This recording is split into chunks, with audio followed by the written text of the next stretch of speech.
राम राम मंडळी, आपलं स्वागत आहे सुनील न्यूज मध्ये। आज मराठे मुंबईच्या दिशेने रवाना झाले आहे। तर या मामांना विचारू, तुम्ही कुठून आला, तुमचं नाव सांगा आणि गाव सांगा।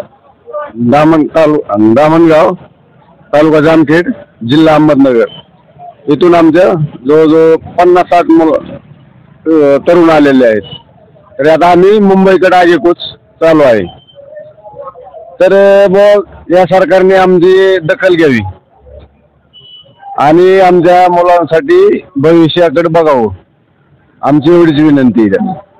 आता सरकार आपल्याला आरक्षण जर नाही दिलं तर तुम्ही मुंबई सोडणार आहेत का? आम्ही आता काही झालं आणि मागे आमच्या प्रपंचावर शून्य आम्ही केलेले आहे आमच्या। आम्ही आता पाठीमागे बघत नाहीत। आता आम्ही मुंबई सोडू, आमच्या मुलाबाळाच्या भविष्यासाठी आम्ही आमचं मरायला बी तयार आहेत। आता ह्याच्या पलीकडे आमच्याकडे पर्याय उरलेला नाही, शेवटचा पर्याय। हे प्रसंगी आम्ही जीव सुद्धा द्यायला तयार आहेत। मामा तुम्ही कुठून आला, तुमचं नाव सांगा पूर्ण।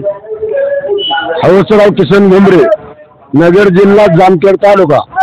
तरी पण आम्ही लेकरं बाळ सोडून आरक्षणासाठी मुंबईला दौरा केलेला आहे। आम्ही आता हे टाकलं तर आम्ही मागे पुढे बघत नाहीत। आम्ही पाटलाची ही करते दिवाळी, तर आम्ही त्यांची दिवाळी आता ऐकून घेणार नाही। आम्ही सुद्धा आरक्षण घेतल्याशिवाय जाणारच नाही। मग आम्ही लेकरा बाळाला बायका पोरांना सांगून आलेलो, आमची काय काळजी करायची नाही। आता आम्हाला जर आरक्षण दिलं तर आमचं पुढे चालून चांगलं होतंय, नाही तर आम्ही आम्ही आता महागाई का आम्ही येत नाही।